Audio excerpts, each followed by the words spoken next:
Bonjour à tous et bienvenue sur le Surveillant pour cette nouvelle vidéo. Aujourd'hui, je vous retrouve pour cette première vidéo de l'année. N'hésitez pas à vous abonner, à liker, à partager. Et je vous laisse sur l'essai et la présentation de cette BMW 330D F31. On se retrouve donc avec l'avant de cette 330D.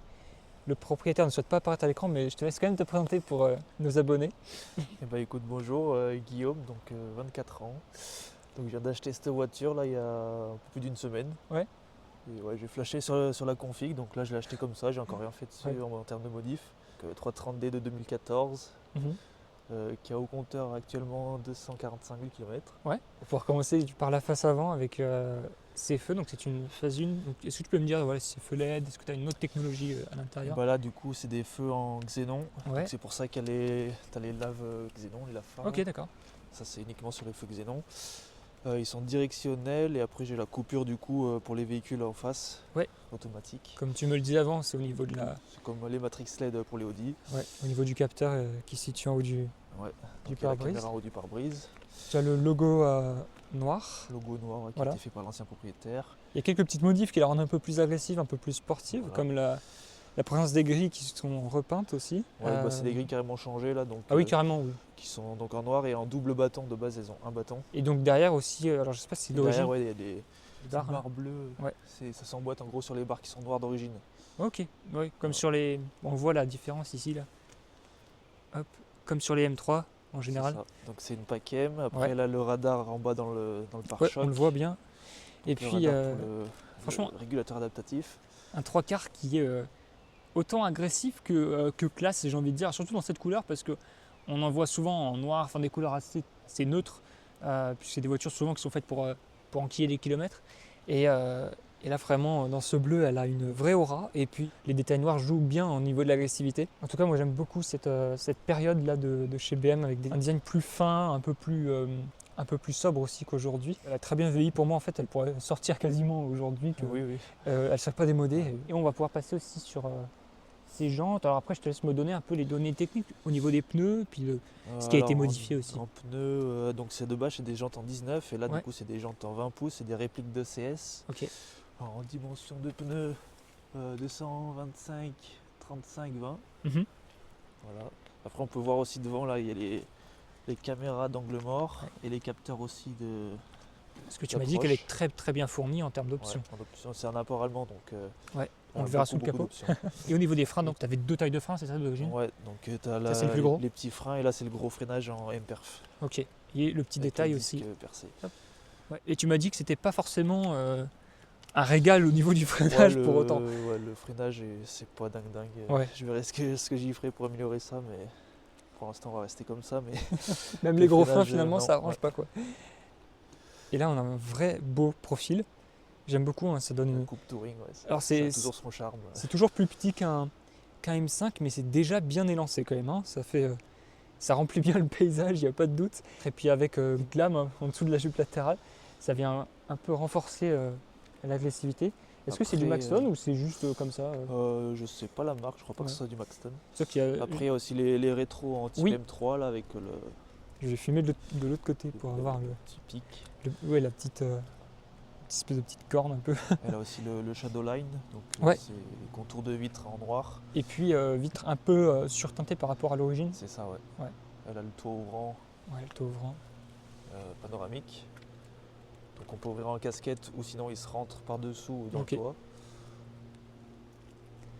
Et puis Elle a les gros freins aussi à l'arrière. Du coup. tu m'as dit ouais, les jantes aussi sont un peu plus à fleur, on le voit ici. Ouais. Hop, par rapport à l'avant, sont légèrement plus rentrées à l'avant. Et là on le voit bien du coup. Les jantes M Performance. Voilà. Hop. Et donc tu me disais tu as aussi les gros freins à l'arrière. Ouais, Voilà. parce que des fois elles ont les gros freins que à l'avant et pas à l'arrière. Ok. Non mais c'est bien. On se retrouve avec le 3/4 arrière, bien agressif aussi. Une voiture très homogène hein, pour le coup, aussi agréable à regarder à l'avant qu'à l'arrière. Et donc on peut assez facilement se rendre compte des modifications, surtout on l'entendra après. Oui, oui. Je te laisse m'expliquer ce qui a été fait dessus. Alors qu'on voit qu'il y a un peu de... Donc il y a petit kit. le diffuseur qui a été changé. Ouais. Les petites ailes sous la jupe arrière Ouais. qui ont été mis. Et ensuite, ligne complète full tube en 76 mm avec des embouts, je sais pas si c'est du vrai carbone, mais effet carbone en tout cas, Ouais. qui rendent pas trop mal, on va dire. Ça remplit bien. Après, c'est pas plus choquant que ça. De base, elles ont qu'une double sortie à gauche. Et donc Ah là, ouais, d'accord. Ah, donc ouais, le diffuseur. Là, en fait, c'est Ok. c'est les diffuseurs des 340i. Oui, donc c'est pas juste Donc, un plug and play, c'est un. Ouais, des petites modifs à faire. Au niveau du coffre, on peut ouvrir. Tac. Ouais. On peut ouvrir le coffre électriquement. Quand même sympa. Et il y a vraiment de quoi. Ouais. C'est cohérent par rapport au nombre de places Après, il qu'il y a dedans. double trappe. Ouais. Le petit cache qu'on peut mettre position haute ou basse.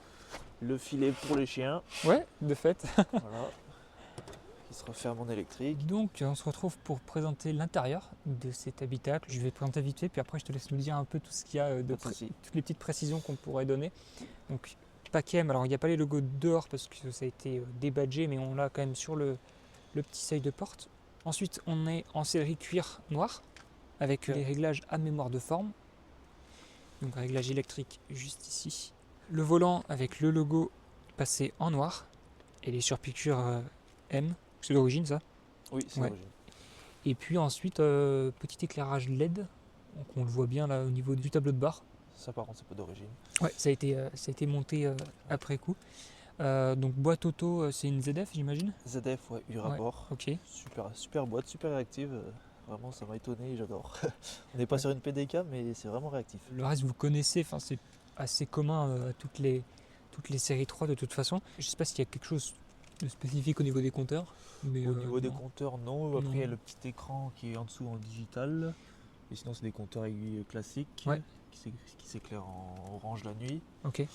Et pour le reste, je te laisse nous dire un peu à quoi on a affaire. Donc après, en option, donc j'ai pas le cuir étendu. Par Mhm. contre, c'est une des rares options que j'ai pas. Ok. Par contre, j'ai le son du coup en Harman Kardon. Ouais. Donc ça, pareil, le son est vraiment excellent. Le grand écran, la caméra de recul, avec Mhm. les caméras des angles morts, du coup, comme on a vu tout à l'heure. Ouais. Donc j'ai le volant MPerf, du coup, en 3 branches, pas avec le gros airbag, là. C'est Mhm. joli le volant, Toujours, avec les palettes à l'arrière. Toujours rond, hein, comme toujours chez BMW, il n'y a pas de mets-plat. Frein à main manuel, c'est marrant. Ouais, ça, c'est assez rigolo pour une C'est marrant boîte parce que auto. je m'attendais pas trop. Ça, c'est pas mal. Mhm. Au moins, pas de soucis de frein à main électrique. Ouais. Le tour rond qu'on peut voir avec le rideau. Ouais. Les LED qui ont été rajoutés aussi sous le tour Ouais, rond, là, on ça, le voit bien. ça fait joli. Volant chauffant. Ok. Et siège chauffant aussi. On le voit là-bas. Voilà. Tu as aussi la possibilité donc d'activer ta caméra de recul, j'imagine. Petit bouton Donc là. le petit bouton, ça met les caméras Ouais. du coup des angles morts devant. Avec le volant, je pourrais pas trop filmer de près, mais Et après, on a les modes de conduite, là, Ok. Eco Pro, Confort, Sport et Sport Plus. Et après, le mode DSC Off. Ça, c'est la petite molette du coup pour naviguer sur l'écran. Ouais. Et sur la molette, c'est un pavé tactile. ok, d'accord. Voilà. Intérieur assez sobre finalement et Ouais. qui va bien avec l'esprit de la voiture. Après, à l'arrière, on est aussi très bien assis. Il y a de la place au niveau des jambes. Il y a de la ventilation, il n'y a pas Ouais. les sièges chauffants à l'arrière. C'est marrant, j'aurais pu penser qu'il y aurait des surpiqûres sur les sièges, sur les Packem. Non. Ok. Celle-ci, non. C'est plus sobre que ce à quoi je m'attendais, mais ok. On voit qu'il y a une petite enceinte ici là. Ouais, il y tu en a me même disais. une autre en dessous. Ouais. Il y en a vraiment de partout, c'est pas mal. Et il y a cette finition un peu comme, je sais pas si c'est de l'alu brossé, mais Ouais, dans ce style-là à peu près. Alors je crois que c'est du plastique. C'est du plastique, mais c'est un style, on va dire, un peu. Mais ça finit bien la voiture. Ouais, Du coup, nickel. sur la voiture aussi, elle est équipée du coup de l'ouverture sans clé. Donc on passe la main derrière, ça l'ouvre. Mhm. Et pour la fermer, on appuie sur le bouton là. Ok, je vois. Et aussi, ce qui est pas mal, c'est qu'on appuie longtemps sur le bouton. Si le toit ouvrant il est ouvert, ça va le fermer. Ouais. Et si pareil, le cache dans la voiture du toit ouvrant, là, le rideau du toit ouvrant, ça va le fermer aussi quand on Ok. appuie longtemps. Il est Comme pas je l'ai super dit quand propre, mais- tu me l'as montré tout à l'heure, finalement assez discret, mais bon, c'est pas très étonnant. Mais quand tu sais qu'il a été un peu retravaillé malgré tout, ouais, je trouve que je soupçonne pas trop grand chose. Bon, après, il faut jeter son œil par là, par exemple. Ouais, donc là, on aperçoit le downpipe, parce que la voiture est donc en stage 2. Hop, j'essaye, hein, mais bon, le On focus, il- aperçoit aussi le turbo ici. Ouais. Donc un gros turbo. Et puis Et là aussi un échangeur gros volume qu'on verra pas trop. bon, après, ouais, Voilà. mais bon, il est pas non plus rentré au chausse-pied, enfin pas plus que ça. Voilà. Bon, tu vois quand même que c'est un 3 litres qui remplit bien la baie moteur. Et tu me disais, c'est un port d'Allemagne. avec cette petite plaque, on peut le savoir. Et moi, je pensais que c'était juste quelque chose qui a été rajouté, tu vois, Non, au ouais. début. Donc ça, c'est vraiment un propre kit au... qui est monté d'origine. Ok, il sur la comprend, voiture. Alors, il comprend quoi? J'ai pas encore cherché Ok, qu'est-ce que ça comprenait, mais pas de souci. c'est 2 entrées d'air mais un seul turbo. D'accord, d'accord. Est-ce qu'on peut rappeler vite fait les chiffres d'origine et puis maintenant, au niveau puissance et couple Donc, d'origine, elle fait 258 chevaux et 560 Nm de coupe. Ouais. Et là, du coup, avec le stage 2, j'ai pas de passage au banc, mais elle sort apparemment entre 390 et 420 chevaux. Mhm. Après, de toute façon, on le voit aussi sur le compteur le moteur de performance de la voiture. Là. Ouais. On voit la puissance utilisée en temps réel. Et ça monte jusqu'à 430 chevaux. Alors, est-ce que D'accord. c'est vraiment fiable comme info? Je sais pas trop. En couple, là, donc elle est entre 800 et 900 Nm de couple. Ça arrache, ouais. Et tout en propu. Donc, Ouais, tout en propulsion. Ça, là. marrant. C'est pas une X-Drive. Donc, Ok, donc.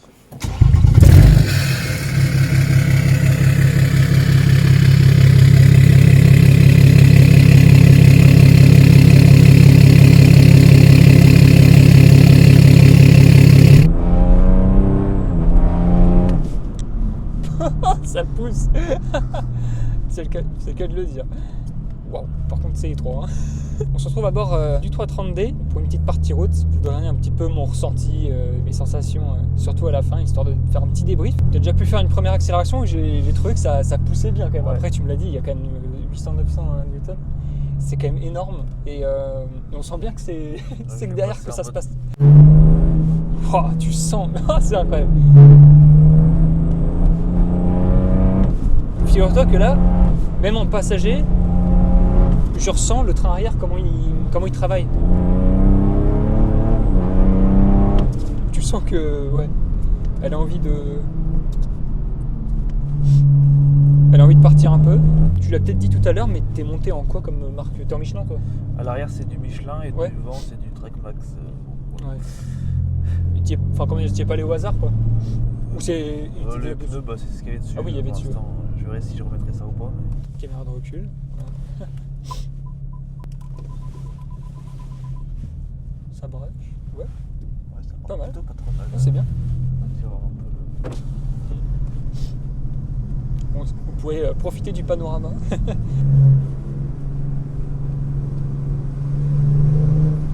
T'entends le turbo là? Ouais. Ah, c'est drôle, hein. Tu reconnais le son du 6 cylindres, même par essence, quoi, 6 cylindres BM. T'as une petite note de F80. Wow.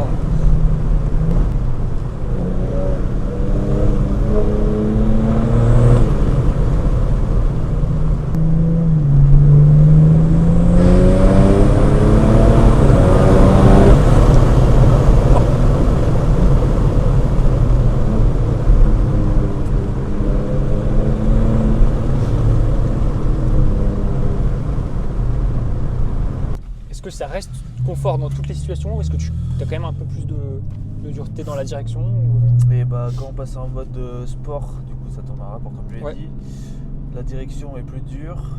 L'amortissement aussi, c'est un amortissement piloté donc ça s'affermit. Ouais. Et la pédale aussi est beaucoup plus réactive. Ok, ouais. Au niveau châssis, ça tient vraiment? T'as pas peur du coup de raquette ou Alors pour l'instant, je n'ai pas Ouais. vraiment exploité le châssis, Ouais. vraiment.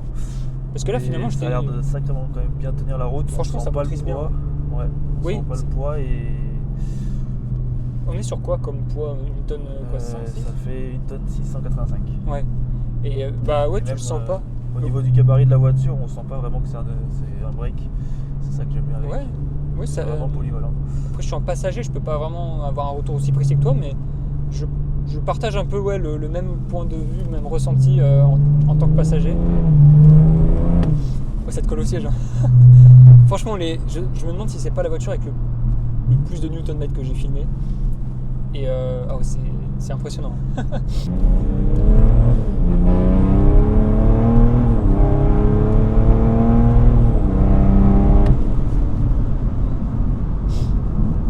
Ouais, ça marche, on peut le confirmer.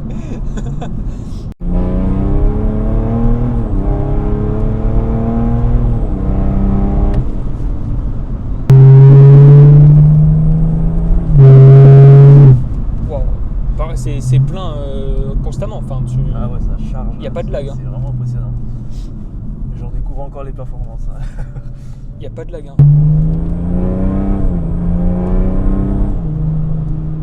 Et la boîte est d'origine, hein, elle passe vraiment les rapports à petite vitesse. Il n'y a pas de stage sur la boîte. Non. Ah ouais, d'accord. C'est vraiment impressionnant. Elle encaisse bien, hein. Ouais, généralement ça encaisse plus de Nm que les boîtes des M3 F80.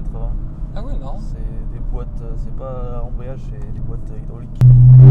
Mais ça tient. Pour une BM Pro Plus, je trouve que ça tient. Ouais. Après, il y a les bons pneus aussi, j'imagine.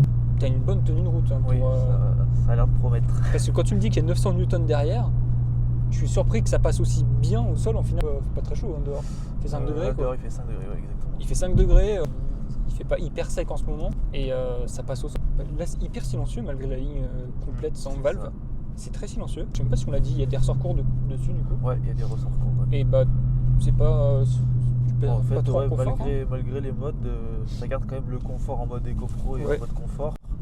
Et en mode sport, on sent quand même que c'est. Si je mets en mode sport là, c'est un peu plus raide. Oui. Je sais pas si on va ressentir. Mais... Un petit peu. Ah si, un peu. Voilà, oui. Un peu. On sent plus les imperfections de la route. Et... Ouais, pour un véhicule stage 2, je trouve que tu perds pas le confort. Bon, moi, je trouve que il n'y a rien à reprocher à ce niveau-là.